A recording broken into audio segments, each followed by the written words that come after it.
Hello. I came by for two things. One, to ask a question. Two, provide a suggestion. Question: where did this trend come from of people saying, I secured my place in hell? Um, this is definitely going to get me an apartment in hell. I'm seeing people on social media self profess out of their mouths that they're going to hell. When did that become a smart idea? Not only that, when did we stop teaching the young that there is power of life and death in the tongue? Because at some point, the things that we say, our behavior, decisions start aligning with them. Life circumstances start aligning with what you're saying, right?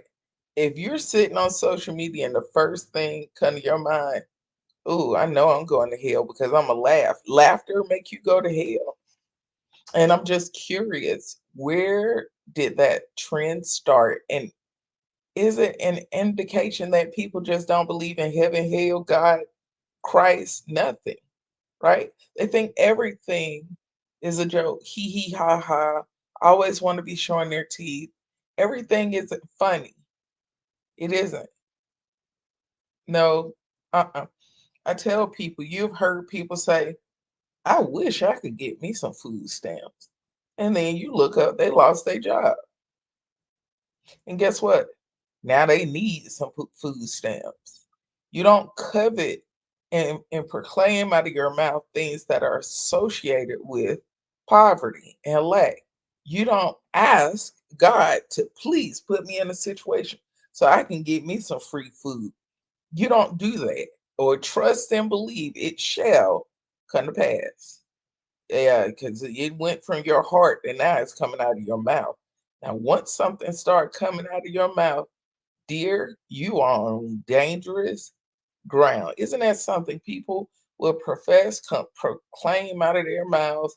They want lack, they want poverty, they want something free.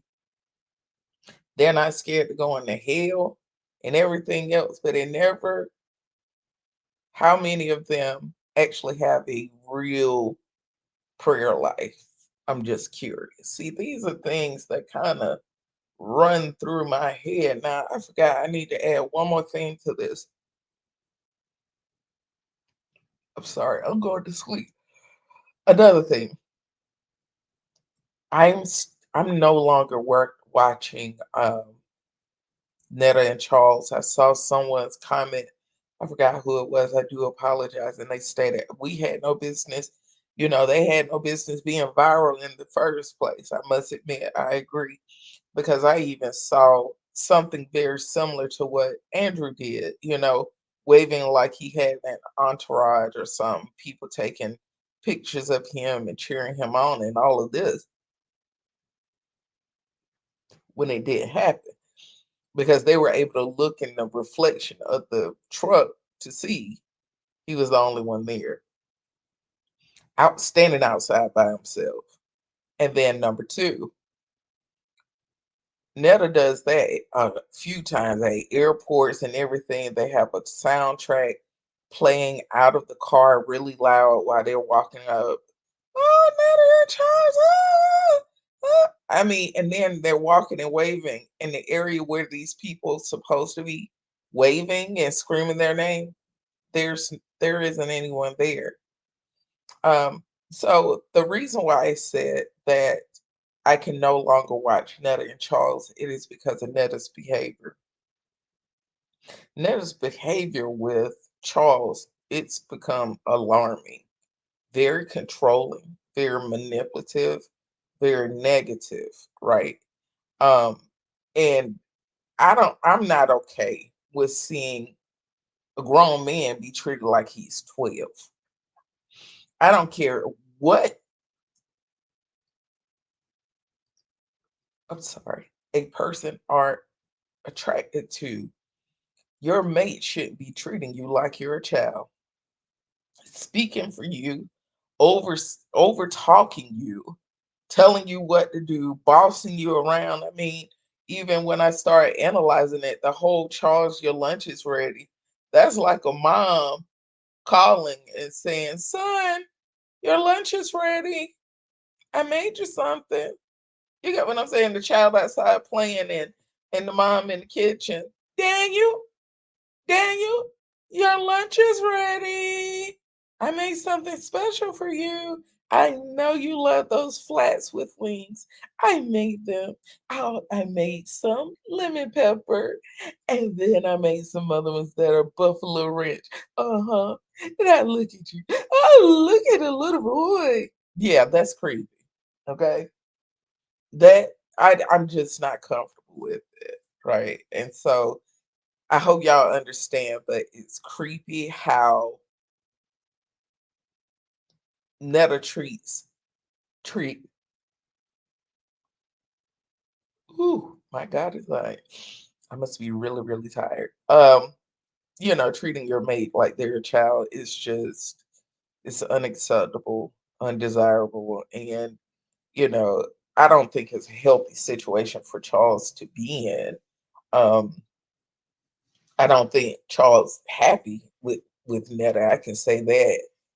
You can just tell by micro movements in his face and body language that he is over this. I also believe that what's her face? Netta trying to find a reason to dump Charles because the cash flow with Charles it has dried up. Okay. So now Netta already thinking about another storyline that would keep Netta relevant. Now, if you don't believe me, just watch. Yeah, because the thing for Netta is money. This is about money for Netta. Yeah. Now, another thing, I wanted to make one recommendation to you before I go ahead and skate off of here. And clearly, I need to take my behind to sleep. Now, I'm in this phase where I enjoy making different meals that are flavorful, exciting, and different. Just expanding your palate, just having a different food experience. So early in the week, I decided to make something very interesting. I found some boneless, skinless chicken thighs. I marinate them, cavenders, a little bit of salt, not a whole lot, just a pinch drizzle because you don't need much. A little bit of accent and fresh ground black pepper and dill. Yeah, the little flavor, the little flakes, dill flakes. And I saturate that joker in a lot of dill, and then I let it marinate overnight. I then pan seared it, of course, I cooked it on the stove with my little griddle thing, whatever. Babe, that was the best tasting chicken thigh I ever had in my life. I am now currently trying to figure out how to use dill on my chicken wings. Now, I'm gonna tell you what I did. Now, I made some cabbage to go with it and some rice, but I wanted to see what kind of sauce you could pair it with, you know. And I was like, well, dill and ranch would go together, or dill and, you know, barbecue. Let's see, dill and teriyaki. Let's see, dill and some ginger sauce or dill and, honey, they deal with ranch as a dipping sauce. OMG. Now I'm gonna tell you, I'm gonna be honest with you. This is guaranteed a big back meal. I can't even sit here and play with you all. This is a big back meal. Just keep it realistic now. Just make two of them because I did. I can tell you, I only ate two at a time. Now I didn't eat all four um, chick, chicken thighs at with one sitting. That's too much. Just two, right? What am I saying? Why am I saying turkey thighs? I'm sleepy. chicken thighs are not big unless you eating that chemically altered, chicken thighs. Chicken thighs are pretty small. And honey, whew, try to make you some. No, I didn't look online for a recipe or anything, honey. I just came straight out the dome with, let's try to make some chicken thighs. Now, I do plan on making for lunch tomorrow. I decided that I want to try to make some pho or pho. PHO. So I have all of the recipes, I mean, all of the ingredients and everything. So I'll be thinly slicing micro thinly slicing some steak. I want to use ribeye steak.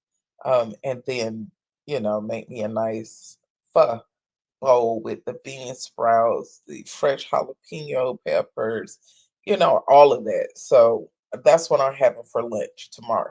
And no, that isn't a big bag meal, but I'm telling you now, you can tone down the big backness of this darn veal chicken and just make it with a salad.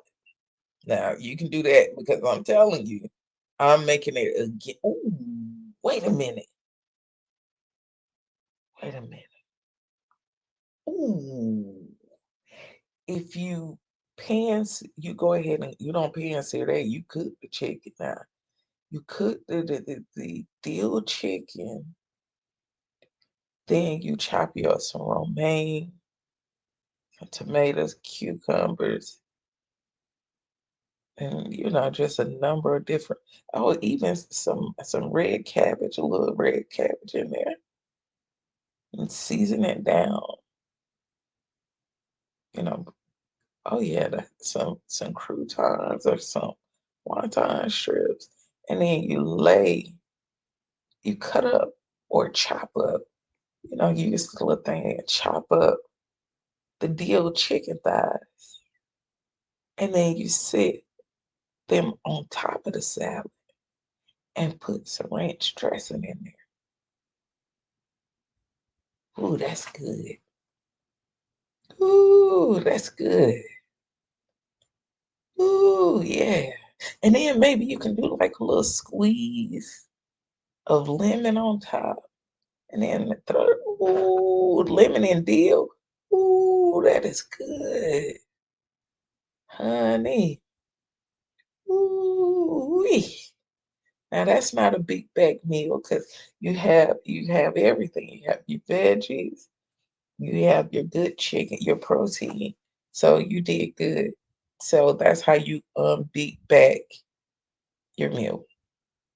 So, but still, be sure to make you some dill chicken thighs. Now, I will be experimenting to see how I can make this work with some drumsticks.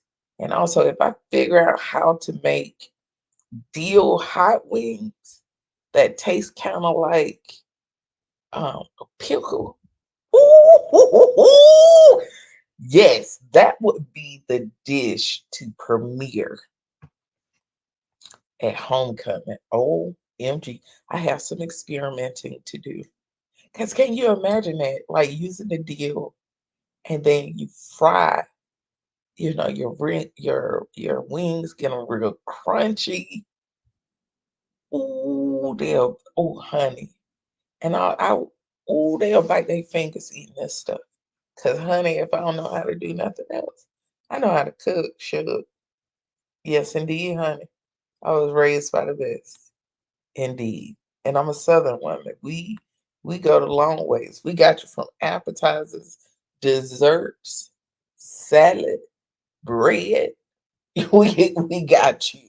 Main course, honey. We even figured out how to make coffee Southern when you have it after dinner, dear. Oh, and honey, don't forget the sweet tea, honey. We Southern women, because we know how to even use the sun to make sweet tea. Yeah, we do. We all grow mint somewhere around our house. Most people don't even notice it. We grow mint somewhere around our house because we use it fresh mint in our sweet tea.